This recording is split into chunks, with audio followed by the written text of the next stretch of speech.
మోకాళ్ల నొప్పులు, gas, gut health వంటి సర్వ రోగాలకు నివారణి అరుణ యోగా ఆముదం. మన రవి గారి ఇంటర్వ్యూ రా. నమస్తే రవి గారు. నమస్తే. బైక్ రైడింగ్ విషయంలో అసలు మీకు ఇంట్రెస్ట్ ఎలా స్టార్ట్ అయింది? బేసిక్గా మా ఫాదర్ మెకానిక్, అందుకే బైక్లు ఎప్పుడు అందుబాటులో ఉండేవి. సో ప్రత్యేకించి కష్టపడకుండానే నాకు ఈ బైక్ రైడింగ్ బాగా ప్రాక్టీస్ అయింది. రాస్కల్ వీడేంట్రా టీవీలో ఎలా ప్రత్యక్షమయ్యాడు? మీ సక్సెస్ కి మీ స్వయం కృషి కారణమా లేక ఎవరి ప్రోత్సాహమైనా ఉందా? ఉంది. మీ నాన్నగారా? కాదు, అంజలి. అవునండి, నన్ను లైఫ్ వార్లో గ్రేట్ సోల్జర్గా మార్చింది ఆమె. ఇంతకీ ఆ అమ్మాయి ఎవరు సార్? నిన్నటి వరకు ఫ్రెండ్, నేడు లవర్, రేపు నా కాబోయే భార్య.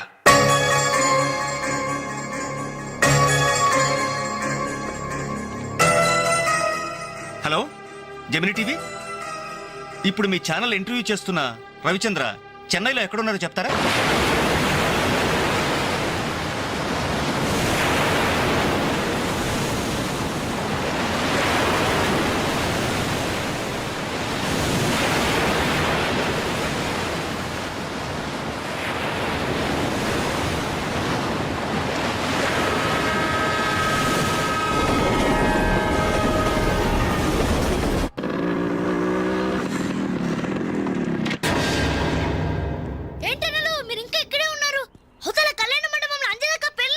పెళ్ళా?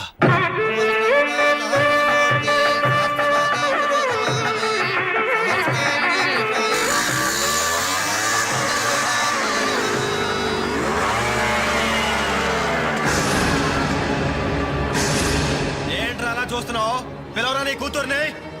అంజలి, అంజలి ఎక్కడ ఉన్నావు? మర్యాదగా బయటికి రా. రవి ఏంట్రా ఎల్రై? నానా నీకేం తెలియదు, నువ్వు ఊరుకో. అంజలి రావే బయటికి. మర్యాదగా నువ్వు వస్తావా? మేమే వచ్చి నిన్ను ఈడ్చుకురావాలా? ఏయ్ అంజలి రావే.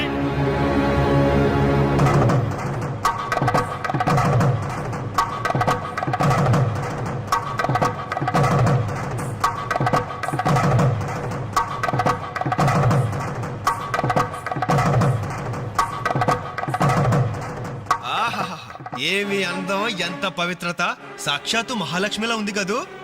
చేతులెత్తి నమస్కారం పెట్టాలనిపిస్తుంది, కానీ దీని బతుకేందో, దీని పాతిరొచ్చేందో ఇప్పుడే మేము తెలుస్తాను.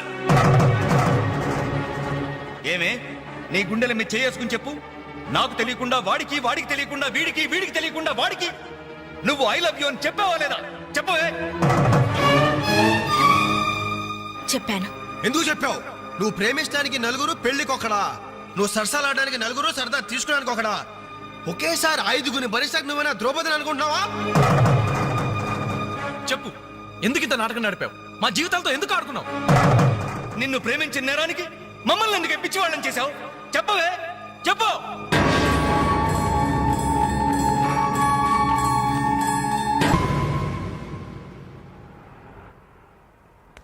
గుడ్ మార్నింగ్ సార్, నా పేరు రఘు. నా బయోడేటా వద్దు వద్దు, వేస్ట్, చెప్పొద్దు. ఇదిగో నీలాంటి నిరుద్యోగుల కన్నీటి కథలు విని విని నా బుర్ర హీటెక్కిపోయిందయ్యా. ఒక్క హైదరాబాద్ నగరంలోనే రోజుకి 5,000 మంది గ్రాడ్యుయేట్లు ఎంప్లాయ్మెంట్ ఆఫీసుల్లో పేర్లు రిజిస్టర్ చేయించుకుంటున్నారు. టోటల్గా 5 ఉద్యోగాలు లేవు సార్. అందుకే నేను ఒక ఐడియా చెప్తా విను. ఇదిగో నీలాంటి వాళ్ళ కోసమే గవర్నమెంట్ సెల్ఫ్ ఎంప్లాయ్మెంట్ స్కీమ్ పెట్టిందయ్యా. నువ్వు ఇట్లా అప్లికేషన్ పెట్టావంటే అట్లా లోన్ శాంక్షన్ అయిపోతుంది. ఎంబడే కనుక బిజినెస్ స్టార్ట్ చేసావంటే 5 ఏళ్ళు తిరిగేసరికి ఓ చిన్న సైజు స్టార్ట్ అవ్వు, బుల్లు సైజు బిల్ గేట్స్ అయిపోతావయ్యా. ఏమంటా? చాలా బాగుంది సార్. కదా, మంచి తాటు, మంచి స్కీము. Thank you sir. మీకు సొంత ఇల్లు ఉందా సార్? పోయిన సంవత్సరం కట్టించా జూబిలీస్ లో. ఏం లేదు, నేను లోన్ అప్లై చేస్తే మీరు షూరిటీ పెట్టాను. నీ లోను కోసం నా ఇల్లు తాకట్టు పెట్టాలనా? మరి నా దగ్గరే ఉంది సార్. పోనీ మీ జాబ్ రిజైన్ చేసి నాతో బిజినెస్ పార్ట్నర్ గా జాయిన్ అయిపోండి. మన ఇద్దరం 5 ఏళ్లలో కోటీశ్వరం అయిపోవచ్చు. ఎగతాళా? ఎగతాళి చేసింది నువ్వు. ఉద్యోగాల కోసం ఎంతో ఆస్తి వచ్చే వాళ్ళకి నువ్వు ఇచ్చే బోడి సలహా ఇదే. పైగా ఉద్యోగాలు లేవు నువ్వు చెప్పడానికి ఒక సెక్షన్, దానికి ఆఫీసర్, నీకో శాలరీ. మిస్టర్, ఎక్కువగా మాట్లాడుతున్నావు. ఎస్, ఎక్కువగా చదివాను, అందుకే ఎక్కువగా మాట్లాడుతున్నాను. కష్టపడి చదువుకున్న వాడు ఎవడైనా కడుపు మండితే ఇలాగే మాట్లాడతాడు. నువ్వు కష్టపడి చదువుకున్నావో, కాపీ కొట్టి పసాయేవో నాకు అనవసరం. మర్యాదగా బయటికెళ్ళు. వెళ్ళకపోతే మెడపట్టి బయటికి గెంటాల్సి. నా మీదే చెయ్యొత్తావా? చెయ్యి ఎత్తడం కాదు, నా మీద చెయ్యి పడితే ఆ చెయ్యి తీసేస్తాను. ఇలా ఆఫీసుల్లో నిద్రపోయే వాళ్ళకి ఏమంటారా ఉద్యోగాలు? ఈ రాష్ట్రాన్ని విషన్ 2020లోకి తీసుకెళ్తాను.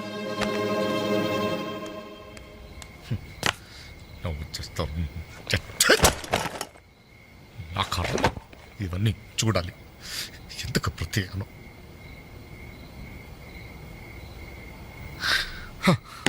ఎందుకలా ఉన్నారండి? నా ఉద్యోగానికి రాజీనామా ఇవ్వాలనుకుంటున్నాను. ఏమైంది నాన్న? నేను ట్రైన్ డ్రైవర్నో హంతకుడినో అర్థం కావట్లేదమ్మా.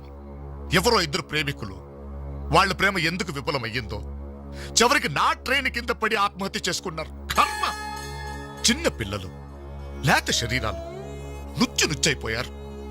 తల ఎక్కడుందో ముంట ఎవరిదో తెలియకుండా మాంసం ముద్దలైపోయారు. ఛీ! బ్రతకడానికి లేని ధైర్యం చావడానికి ఎలా వస్తుంది?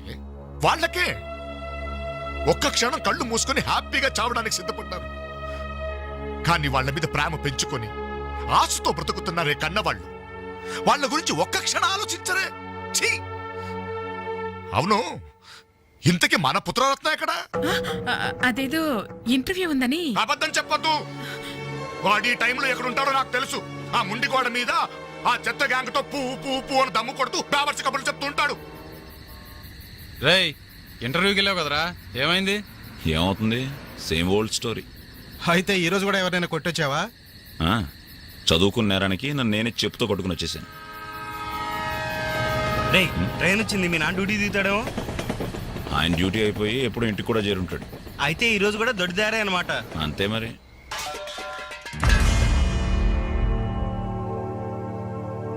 అడుగో, నీ కొడుకొచ్చాడు. సొంత ఇంటికే దొడ్డదారిన దొంగలా వస్తాడు. బాగా తాగి ఆకలి మీద వచ్చుంటాడు. కాస్త అన్నం పెట్టండి, పేగలు మాడిపోయి చేస్తాడేమో. Good morning. ఎరా, ఇప్పుడు టైం ఎంత అవుతుందిరా? Just 3 o'clock. అయినా ఇప్పటిదాకా మేల్కొంటే మీ ఆరోగ్యాలు ఏమైపోతాయి? వెళ్ళి పడుకోండి. ఈ రివర్స్ డ్రామాలే వద్దు, రా బొంచెద్దు గాని. అది కాదే. రా.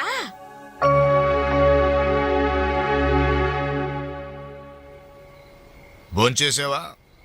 హ్మ్. ఈ హైదరాబాద్ మహానగరంలో వేకువజామున 3 గంటలకు భోంచేసేవాడిని నిన్నొక్కడినే చూశాన్రా. ఈ హైదరాబాద్ మహానగరంలో వేకువజామున 3 గంటల దాకా ఓపిగ్గా మేలుకుని కొడుకుని విసిగించే తండ్రిని నేను ఒక్కడనే చూస్తున్నాను. మాటకి మాట జవాబు చెప్పడం కాదు.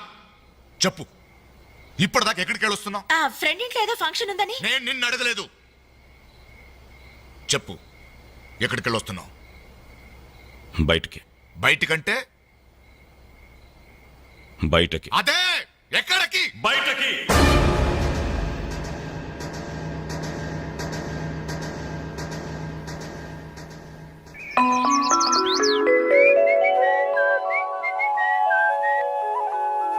హలో హలో, ఆగు. ఏంటి కోరమండల్ ఎక్స్ప్రెస్ లా? టిఫిన్ చేసి వెళ్ళురా. త్వరగా త్వరగా త్వరగా పెట్టు. ఇంట్లో ఎక్కువసేపు ఉంటే నాకు ఇరిటేషన్ ఎక్కువ అవుతుంది. అబ్బా, ఇడ్లీ మెత్తగా అమ్మలా ఉందే. మరి నాన్న తగిలించు. నాన్న? నానంటే మంట కదా, కారం, కారప్పొడి. మరి నేను? నువ్వు నేతి చుక్కవే. నాన్న కారం తగ్గాలంటే ఓ పక్క చెల్లి, ఓ పక్క తల్లి ఉండాలి. చెల్లెల మీద అంత ప్రేమ ఉన్నవాడివి, నిన్న దానికి తాంబూలాలు తీసుకుంటున్నప్పుడు నువ్వు ఇంటి పట్టునున్నావురా? శుభమాని ముహూర్తం పెట్టుకునేటప్పుడు మధ్యలో నేనెందుకమ్మా? నాన్నను చూస్తే నాకు టెన్షను, నన్ను చూస్తే ఆయనకి ఇరిటేషను. ఈ తండ్రి కొడుకులు వారు చూసి పెళ్లి కొడుకు పారిపోయేవాడు. ఆయన బార్డర్ సెక్యూరిటీ ఆఫీసర్. ఇలాంటి వాళ్ళు ఎన్నో చూసుంటారు. ఆ వారు వేరమ్మా, అది కంట్రీ వారు, ఇది సెంటిమెంటల్ వారు. నీ పద్ధతి చూస్తుంటే రేపు పెళ్లికి కూడా ఇంట్లో ఉండట్లేవే. ఎందుకున్నమ్మా? నీ పెళ్లికి తోరణాల దగ్గర నుండి విస్తరాకుల వరకు అన్ని దగ్గర నేనే చూసుకుంటాను. వస్తాను. ఆగు, ఎక్కడికి వెళ్తున్నావు? బయటికి. బయటకంటే? బయటకి. బయటకి బయటకి బయటకి ఎక్కడికి బయటికి? ఓ మగాడు బయటికి వెళ్తున్నాడంటే ఉద్యోగం చేయడానికి వెళ్తున్నాను, ఉద్యోగం వెతుక్కోడానికి వెళ్తున్నాను, రాళ్లు కొట్టడానికి వెళ్తున్నాను, లేదు డబ్బు సంపాదించడానికి వెళ్తున్నాను అనే మగతనం సమాధానంలో ఉండాలి. లేదో ఆ ముండి గోడ దగ్గర వెళ్తున్నాను, ఆ కొండ ముచ్చలతో కోతి వేషాలు వేయడానికి వెళ్తున్నాను అనే చవట సమాధానమైనా ఉండాలి. అవునయ్యా, నేను చవట్నే, అసమర్థుణ్ణే. ఆ మొండికోడు దగ్గరికే వెళ్తున్నాను, ఆ కొండ ముచ్చులతో చేరి దమ్ము కొట్టడానికి వెళ్తున్నాను. సరేనా? ఇంకా ఎన్నాళ్ళు ఆ బేవర్స్గాలతో తిరుగుతావురా? ఉద్యోగం రాని వాళ్ళంతా నీ దృష్టిలో బేవర్స్ గాళ్లే. కానీ వాళ్లే నా ఫ్రెండ్స్, నా ఆత్మీయులు. నా కష్టాలు వినేది వాళ్లే, నా కన్నీళ్లు తుడిచేది వాళ్లే. వాళ్ళతో మాట్లాడితేనే నాకు మనశ్శాంతిగా ఉంది. ఏడ్చావు. నీ వయసులో ఉద్యోగం చేస్తూ మా అక్కయ్య పెళ్లి చేశాను. ఇద్దరు పిల్లలకి తండ్రినయ్యి గౌరవంగా ఇక్కడ దాకా సంసారం నెట్టుకొచ్చాను. మీ కాలంలో 100 ఉద్యోగాలకి ఒక్కడుండేవాడు. ఉద్యోగాలున్నాయి, రండి బాబు రండి అని పిలిచి మరీ ఉద్యోగాలు ఇచ్చాడు. కానీ ఇప్పుడు ఒక్క ఉద్యోగానికి 1000 మంది పోటీ పడుతున్నారు. ఉద్యోగం ఇవ్వండి బాబు అని క్యూలో నిలబడితే కుక్కల్ని తరిమినట్టు తరిమి కొడుతున్నారు. కష్టపడే వాడికి ఉద్యోగం ఎక్కడైనా దొరుకుతుందిరా. కానీ కష్టపడాలన్న ఆలోచన ఇక్కడ నుంచి రావాలి. వారం రోజులు నీ చెల్లికి పెళ్లి పనులు చేయాలన్న జ్ఞానం ఉందా? నేనెందుకు చేయాలి? నేనెవరినైనా చేయాలి. కాబోయే బావగారిట్లో నన్ను పరిచయం చేసావా? ఏమని పరిచయం చేయమంటారు సార్ మిమ్మల్ని? నా కొడుకు గవర్నరు, నా కొడుకు కలెక్టర్ పరిచయం చేయమంటారా? గవర్నరు కలెక్టర్ అయితేనే పరిచయం చేస్తావా? నీ కొడుకు నాకు ఆ మాత్రం విలువ. ఏ రోజు నువ్వు ఉద్యోగానికి వెళ్తావో ఆ రోజే నువ్వు నా కొడుకువి. నువ్వు నన్ను కనడం కంటే ఓ ఉద్యోగానికి కనుండాల్సిందే. నువ్వు పరిచయం చేసినా చేయకపోయినా నా చెల్లి పెళ్లి పనులు నేను చూసుకుంటాను. నీ కొడుగ్గా కాదు, నా చెల్లెలకు అన్నయ్య.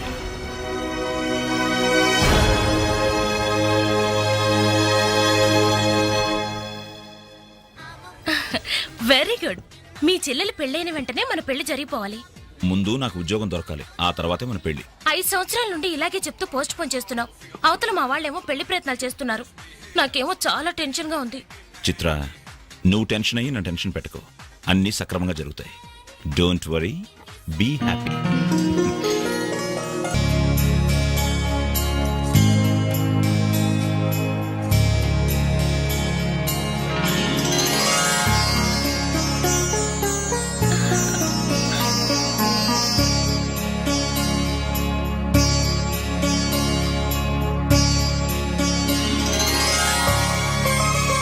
ఏంటన్నయ్య అలా చూస్తున్నా?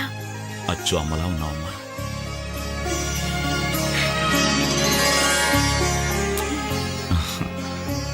అంజలి, చెయ్యి.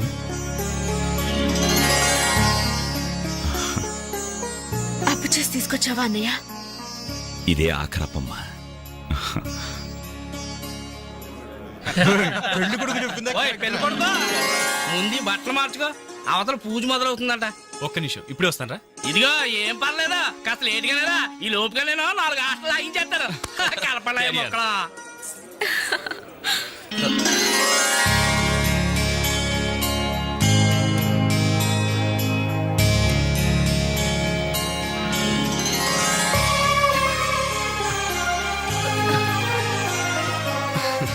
ప్లీజ్. ఏ అంజలి, పెళ్లి కొడుకు మిలిటరీ ఆఫీసర్ అంటే మోటుగా ఉంటాడేమో అనుకున్నాం. స్మూత్ గా స్మార్ట్ గా ఉన్నాడే.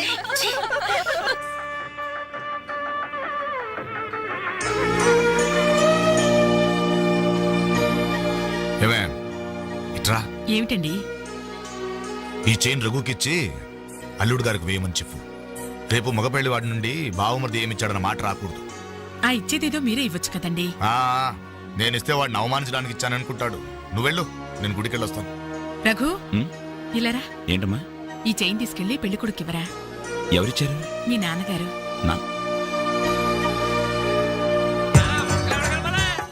మొక్కల తర్వాత కలుపుతారు, ముందు ఈ 100 రాని తీసుకో. ఎంతైనా మగ పెళ్లివారే ఎంత దర్జాగా పేకాడుతున్నారు. ఏమండే, పెళ్లి ఎప్పుడో తెల్లారుజామున 3 గంటలకి. ఏం పర్లేదు, మీరు కూడా వచ్చాయన. రండి రండి. నువ్వేనా మొక్క? ఏంటమ్మా ఇంత రేటు? తొందరగా పదండి. మీరెళ్ళి అమ్మాయి రెడీ అయిందేమో చూడండి. రానివ్వండి బాబు, రానివ్వండి. ఫుల్ కౌంట్ రానివ్వండి. ఒరే, మొక్కలు తిరిగిన మొగోళ్ళతోటి పోటీకొచ్చారా?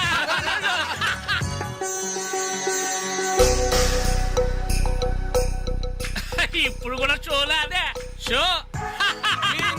చెప్పత్రా మావా, తీయండి బాబు, తీయండి. పాకెట్లు సొమ్మంతా తీయండి. అలా చూస్తారే, తీయండి.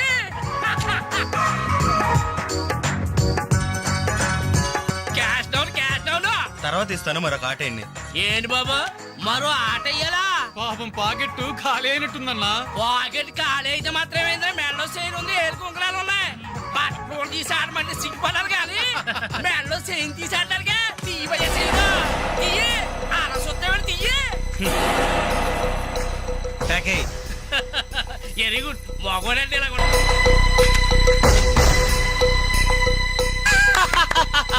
ఈ ఆట కూడా బాగుంది. టోటల్ గా వాష్ అవుట్ చేసే వరకు మేము వదలం. డబ్బులు ముందు మొక్కలైనా తర్వాత డబ్బులు ఇస్తాం. అప్ప అప్పు గిప్పు జాంతానాయి. ఉంటే డబ్బులు తీ, లేకపోతే ఒంటి మీద నగలు తీ. వాళ్ళ ఒంటి మీద వస్తువులు ఎక్కడే రా, వేసుకున్న చొక్కాలు తప్ప. తీయండి బాబు, చొక్కాలు తీయండి. ఏంట్రా వాగుతున్నావు? పద్ధతి కాదు బ్రదర్, మర్యాదగా చొక్కా వదులు. నీకు మర్యాద ఏంట్రా గొట్ట? ఏం చేస్తావురా?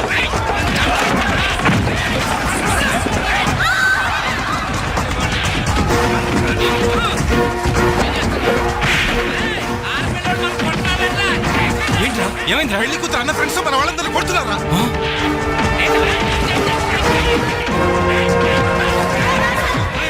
ఏంట్రా? పెళ్లి కొడుకు ఫ్రెండ్స్ మన వాళ్ళని కొడుతున్నారా?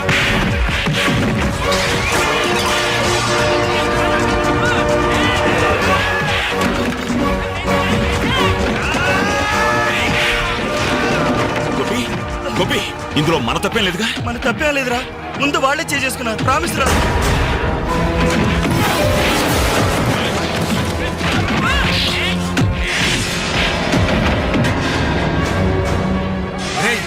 కాబోయే బావని కనీసం మర్యాద కూడా లేకుండా మా మీద చేసుకుంటావురా? ఎప్పుడో వేకువజామున 3 గంటలకి నా చెల్లి మెళ్ళలో తాళిబొట్టు కట్టిన తర్వాత నువ్వు నాకు బావవిరా. కానీ వీళ్ళు పుట్టినప్పటి నుంచి నాకు ఫ్రెండ్స్ రారా.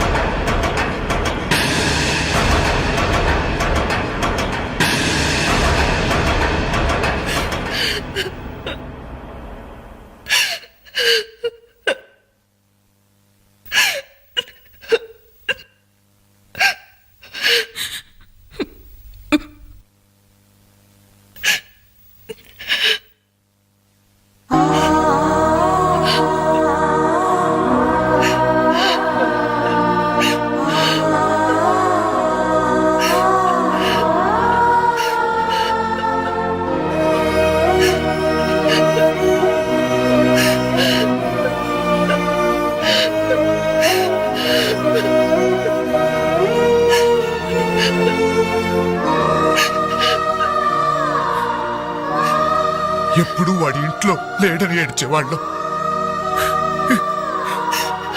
ఇప్పుడు వాడు ఉన్నందుకు ఏడవాల్సి వచ్చిందమ్మా.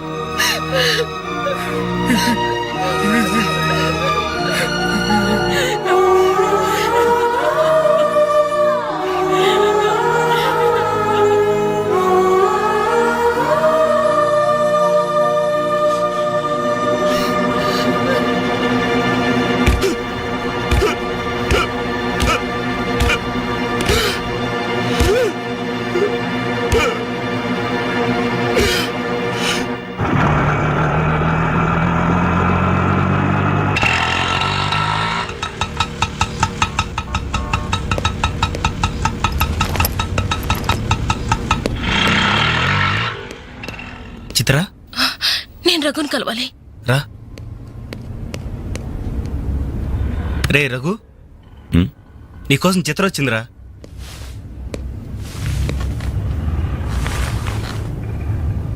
చిత్ర, ఏమిటిది? మా వాళ్ళు నాకు వేరే పెళ్లి నిర్ణయం చేశారు, అందుకే ఇల్లు వదిలి వచ్చేసాను. తొందరపడ్డావేమో చిత్ర. ఇంకా అక్కడే ఉంటే బలవంతంగానైనా నా పెళ్లి చేస్తారు. చిత్ర, నా చెల్లెలి పెళ్లి నా వల్లే ఆగిపోయింది. ఇంట్లో వాళ్ళకి మొహం చూపించలేక వారం రోజుల నుంచి ఇక్కడే ఉంటున్నాను. ఈ పరిస్థితుల్లో నాకు తెలుసు నువ్వు నీ పరిస్థితి గురించి ఆలోచిస్తున్నావు. నా గురించి కూడా కొంచెం ఆలోచించు. ఒక ఆడపిల్లని గడప దాటి పెట్టుతో సహా బయటకు వచ్చానంటే మా ఇంట్లో ఏం జరిగి ఉంటుందో ఊహించు. ఇంకా నా వల్ల కాదు, వెంటనే మన పెళ్లి జరిగిపోవాలి. చిత్ర, మూర్ఖంగా మాట్లాడద్దు. అన్నిటికీ పెళ్లి సమాధానం అనుకుంటే అలాగే చేసుకుందాం. అదిగో కనబడుతోంది ఆ దేవాలయం. అక్కడికి తీసుకెళ్లి ఓ పసుపు తాడు కడతాను. ఫ్రెండ్స్ వస్తారు, ఆశీర్వదిస్తారు, ఏదో తోచిందిస్తారు, వెళ్ళిపోతారు. ఆ తర్వాత మన జీవితం ఏంటి, ఎలా బతుకుదాం? అందుకే చిత్ర, ఓ 2 నెలలు ఓపిక పట్టు. నాకు ఉద్యోగం వస్తుంది. రాకపోతే? వస్తుంది చిత్ర. రాకపోతే? వస్తుంది. నన్నెవ్వరూ అర్థం చేసుకోరు. ఇంటికెళ్తే మా నాన్న నన్ను అర్థం చేసుకోడు, బయటికెళ్తే చుట్టుపక్కల వాళ్ళు అర్థం చేసుకోరు. చివరకు నన్ను నమ్మి నాతో జీవితం పంచుకోవాలనుకున్నా నువ్వు నన్ను అర్థం చేసుకోకపోతే? నాకు వేరే మార్గం లేదు. నువ్వు కాదంటే చావనైనా చేస్తాను గాని తిరిగి మా ఇంటికి మాత్రం వెళ్ళను. సరే, ఇప్పుడు నన్ను ఏం చేయమంటావు చెప్పు. ఏమండి, రఘు ఇంటికొచ్చి వారం రోజులవుతుందండి. అయితే నాన్న, ఈరోజు అన్నయ్య పుట్టినరోజు నాన్న. ఏం చేయమంటారు నన్ను? ఆ? కేక్ కట్ చేసి ఫంక్షన్ పెట్టమంటారా? ఏమే, వాడు పుట్టినరోజని ఇదిగో 10 రోజుల క్రితమే బట్టలు కొన్నాను. తండ్రినే, కానీ వాడు చేసిందేంటి? ఈ రోజు బజార్కి వెళ్తే ప్రతి వాడు ఏమండి మీ అమ్మాయి పెళ్లి ఆగిపోయిందట్టు కదా, దానికి కారణం మీ అబ్బాయినట్టే కదా అంటుంటే తల ఎక్కడ పెట్టుకోవాలని తెలియక చస్తున్నాను. ఇదిగో నేను లేనప్పుడైనా సరే వాడిని గాని ఈ గడపలు అడుగు పెట్టనిచ్చావో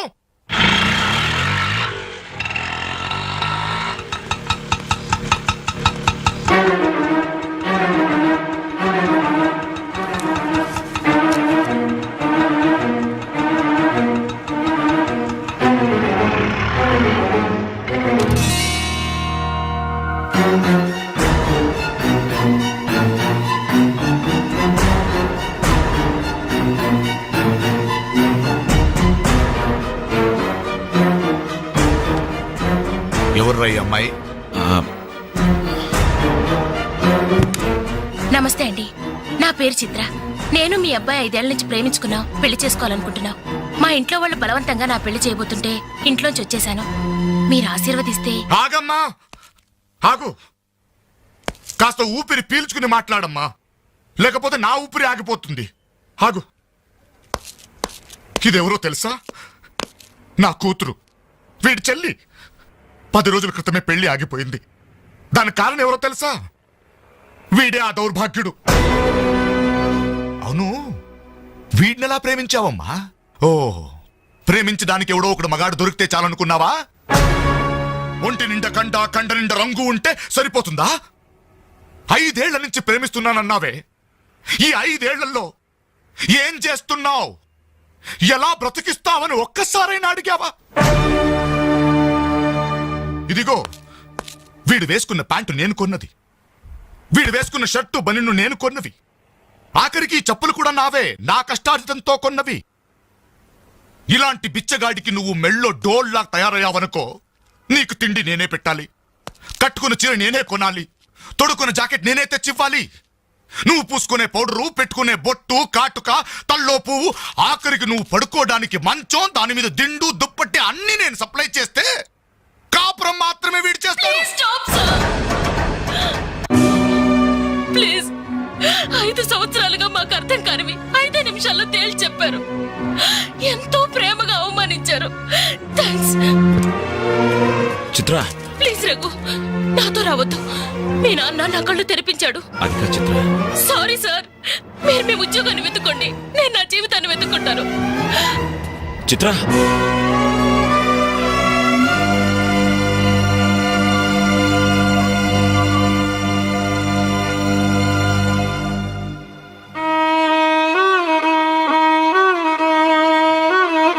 నాన్న,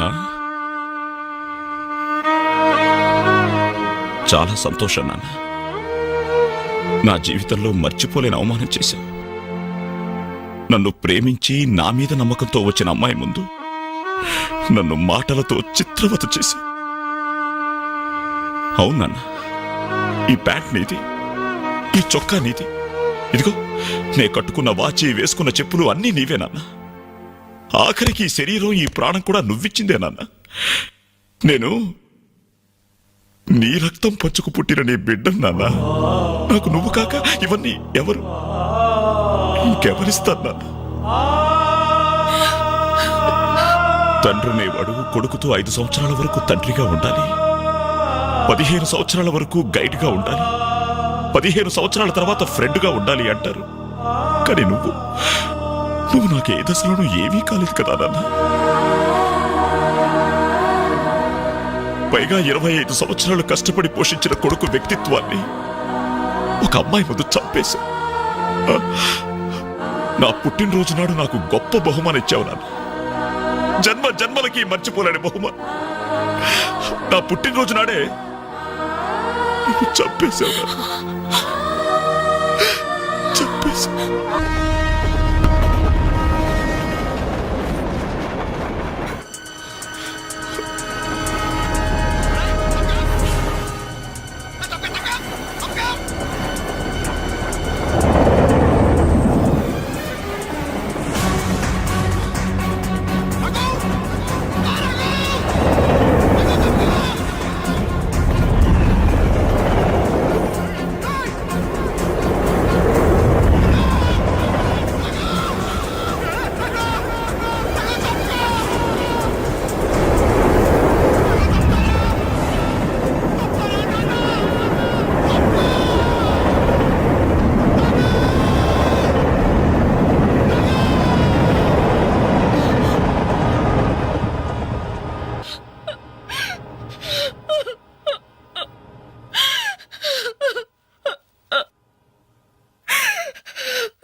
అన్నయ్యలాగా మీరు కాకూడదు.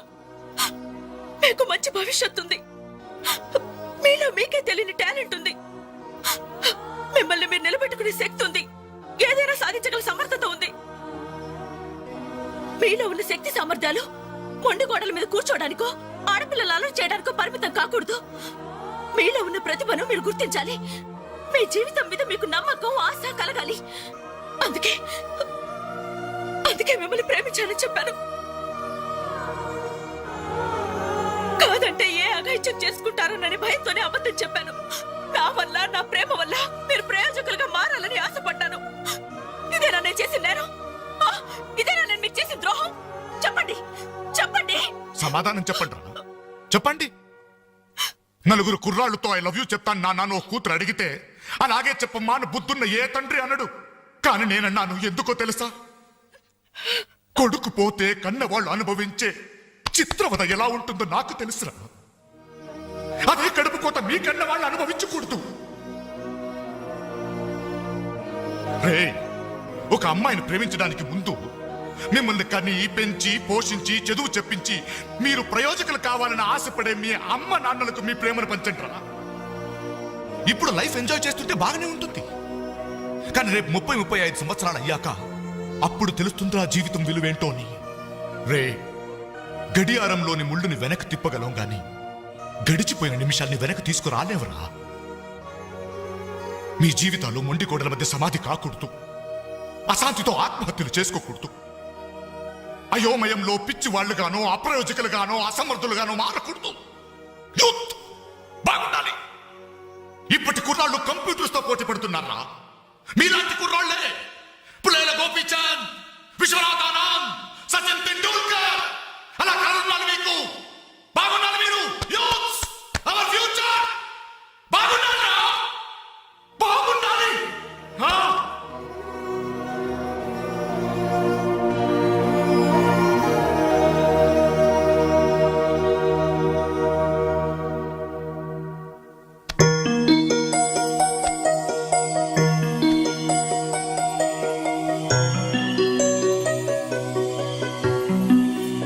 ఏమండి, అటు చూడండి. అలా చూడు.